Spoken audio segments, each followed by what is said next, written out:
listener production. Hey, Sacha Barbour Gatt with you for this episode of The Briefing. Christmas is all around me, and so the feeling grows. Christmas. For those that celebrate, it can mean different things. Spending time with family or friends, good food, good wine, maybe a holiday or a trip down the coast. But one thing that is synonymous with the festive season, no matter who you are or how you celebrate, is a really good movie. Santa? Who the heck are you? What are you talking about? I'm Santa Claus. No, you're not. This is their idea of Christmas. I gotta be here for New Year's. Yippee-ki-yay, mother. He's an angry elf. We've changed the word love to Christmas. Please welcome to the stage Santa's helpers doing Jingle Bell Rock. Yes, classics like Home Alone, Die Hard, It's a Wonderful Life, Love Actually, and A Nightmare Before Christmas continue to endure and win over new audiences decades later. But a quick scan of lists of the top Chrissy flicks of all time will quickly reveal one thing. Very few were made after 2005, and even less in the 2010s or 2020s.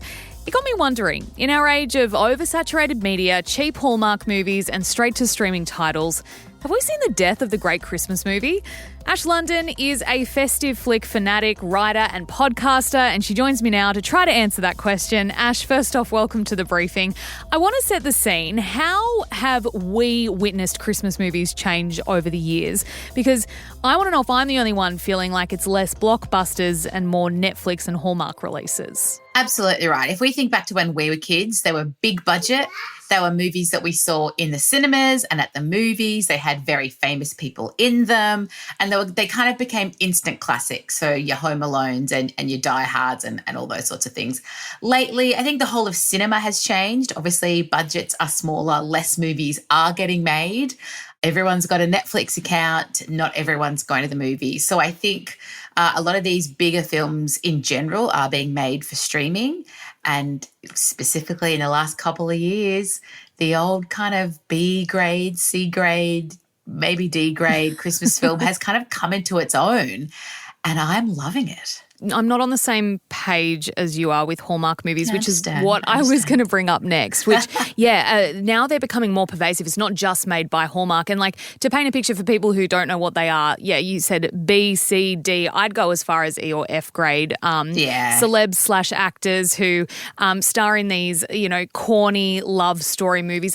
One I think that was out this year or very recently was about a snowman that comes to life. Hot Frosty. Thank you. That was with Lacey Chabert, obviously, and Ted from Schitt's Creek. Fantastic. But here's the thing. Life has been very crazy and unpredictable over the last couple of years. And I think the thing about these films, we call them Hallmark films, even though Hallmark doesn't really make, they're Netflix films, they're Stan, they're whatever now, made for TV. They're just predictable. We know in many cases there's going to be someone from the big city returning to a small town. There's going to be someone that gets dumped just before Christmas. There's going to be a sassy best friend sidekick that's also often kind of ethnically diverse. We're going into these things knowing what's going to happen and how it's going to end, and we can be on our phones the whole time, and we can still get a shot of Christmas cheer without really our pulse racing or any part of us wondering, how is this going to end? Is it going to be okay? So I think for me, and it's become a real Christmas tradition for me now, starting mid-November, I just lock straight in. I'm not even rewatching the classics anymore, which used to be my thing. I'm just devouring anything 2022 and onwards. And now Netflix this year, for the first time, has really gotten on board. And they're seeing that people are digging this. And I think it's pretty much every Wednesday till Christmas we're getting a release. And as you said, celeb / actors, a lot of them are actors that we know from maybe 15 years ago, your Chad Michael Murrays or your Lacey's or Lindsay Lohan has had a complete career resurgence thanks to these Christmas films. We have the familiarity and the comfort because of these faces that we know so well from our kind of teenage 20s years, if you're in your 30s like me. We have the predictability of the plots, and they all feel a bit Christmassy, and also they're a bit corny, and we can laugh at them but still enjoy them. Okay, I can understand why people are kind of gravitating towards these movies, even if I'm not. But Have there been actually any critically acclaimed like Netflix or straight to streaming releases in recent years? Like the only one I can think of was the one with David Harbour, which was like maybe 2 years ago. And there was one with Ryan Gosling and Will Ferrell recently that came out. Yeah. But it wasn't critically acclaimed. It was just kind of big budget. And I think that's the thing, right? It's like these aren't films that critics are going to be raving about or that are going to win any Oscars, but they're films that will make money for Netflix. They will make money for the actors. And I think more and more it's kind of becoming more acceptable for these actors to do these, like, I don't want to call it a cash grab, but it's a Christmas film. No one's going to be angry about it. If it's a bit shit, no one's going to complain about it. They're going to go, it was a bit shit, I loved it, I'd watch it again. So I think it's maybe a safe place for these actors to play. They're not taking themselves too seriously. They're getting their paycheck and everyone's kind of enjoying themselves and no one's getting hurt. Yeah, that's such a good point. And I want to bring in the nostalgia factor as well because, I mean, Christmas time, I know for me and a lot of the people I know, it's so laden with nostalgia. You're rolling out things that you've been doing since you were a kid, whether it's advent calendars, whether it's like pulling out the decoration you made in kindergarten and going, oh my God, I still have this. And you're constantly like looking at everything through the lens of, I'll remember how great it was when. Yeah. Can the same be said for Christmas movies? Were they really that good? Or do we look back on them through this lens of nostalgia and go, oh God, I just remember how great that was? I honestly think they really were that good. Maybe I'm biased, but if we compare them, the ones we're getting now versus the ones of, you know, like the 90s, the 2000s, as I said, these were big budget films. They had big casts.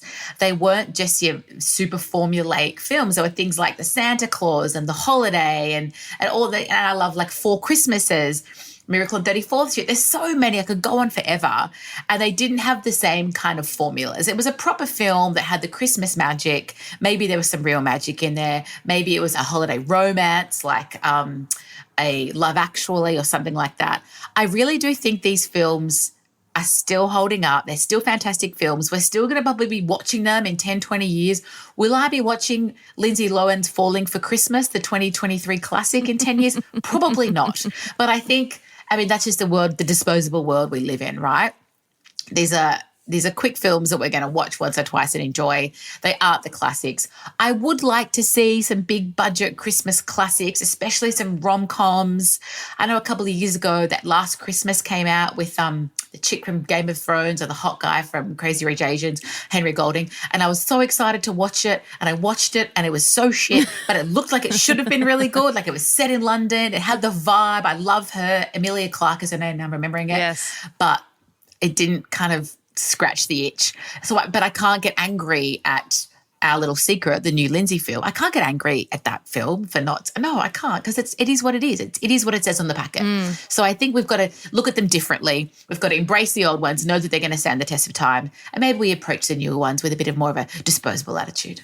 Do you think, based on all of that then, that the good Christmas movie, like the great Christmas movie, is dead? Like it's over, we're never going to see another one again? I think we will see another one because of this resurgence of Christmas films that are happening, these kind of low budget ones. I know that Hollywood, they're always looking for, they're capturing so much data at the moment. And they are seeing it now because we are getting these films come through that are being made every year with the bigger budgets. And, you know, something like Meet Me Next Christmas, which just came out, which had Pentatonix in it. That was a big budget film. It wasn't a classic, but there was budget there. And I know a lot of people were watching it. So I look at that and I go, I know the big Hollywood studios probably have already started going, okay, there's a need here for big Christmas films again. I think we're going to start to see a couple more back, I think, but I might be wrong. Okay, I hope so personally. Me too. I do want to also shout out Aussie cinema before we wrap up. 2 releases this year, Nugget is Dead, which is on Stan, and How to Make Gravy, based on the Paul Kelly classic, on Binge. They've both come out. Should we maybe stop looking overseas for our Chrissy flicks and actually hone in on Aussie cinema, because our Christmases are very different to what we're seeing in those Hallmark and Netflix movies? Absolutely. But isn't that so funny that for me, a cozy, nostalgic Christmas film is not one set in the summertime? And that's kind of, you know, such a good insight into Australian culture. I hear Nugget is Dead is actually really a fantastic film. The same about How to Make Gravy. I think it's wonderful that Australia are doing them. And, of course, we need to support Australian cinema. But I don't think we're going to get the same cozy like snow, Christmassiness. So I think we need to look at them differently. One's going to be an Aussie, emotional, hilarious, self-deprecating look into an Aussie Christmas, and one is going to be that kind of, it's going to tick the nostalgic, maybe a bit crappy, snowy Christmas film vibe. Hot chocolate, Exactly. fireplace, plaid pajamas. Yeah, never all had that. roasted chestnuts, but I want them. No. I don't even know what they taste like. Or eggnog. I feel like we don't do that Sounds either. gross. Mulled wine, you don't have that at Christmas time. Look, before you go, Ash, I'd love to know your top 3 Christmas movies to watch this year, whether they're classic or a bit crappy. I did 2 lists, if that's okay. One is a bit crappy and one is classic. So for a bit crappy, A Castle for Christmas, which came out 2 years ago. Brooke Shields is in it. It's fantastic, set in Scotland. Our Little Secret, which just dropped, Lindsay Lohan. It feels like a early 2000s rom-com, like that kind of vibe. And The Merry Gentleman, obviously, Chad Michael Murray, small town getting his gear off. It's ridiculous, but there's some serious eye candy there and it's funny. If we're talking about classics, at the moment, for me, it's The Holiday, which it's always The Holiday, Four Christmases, which is a very underrated Christmas film with Reese Witherspoon and Vince Vaughn. It's so funny, and my all-time, so boring, so predictable, but It's a Wonderful Life with Jimmy Stewart. I watch it every year. I don't even watch it at Christmas. Sometimes I watch it mid-year because it's just a great reminder of the Christmas spirit and what's important in life. Amazing. I'll add one to that note, which is A Muppet Christmas Carol, which is the Scrooge story, but with Muppets. Also the same thing. The whole premise is be charitable like you are at Christmas, but let's do it all year round. And it made me actually cry over the weekend like a big sap. It's a beautiful classic and a great addition. Thank you. Ash, thank you so much for joining us today. We appreciate it. Thanks, matey. Merry Christmas. That was writer, podcaster and Chrissy film fan Ash London speaking with me there. Thanks so much for listening to this episode of The Briefing. That is it for now. Before you go, we'd love it if you could share this ep with someone you think might enjoy it. It's a really easy way you can support us and all we do here at The Briefing. And of course, we are back tomorrow with the Weekend Briefing. Antoinette Latouche is talking to the one and only Noni Hazelhurst. It was a very long time before I realised that I was finding it easier to play characters than myself. Because I hadn't been seen for myself. I was always moulded to behave in a certain way, and it took me a long time to realise that it was okay to have an opinion. That'll be in your feed from tomorrow morning at 6 a.m. I'm Sacha Barbour Gatt. We'll catch you next time.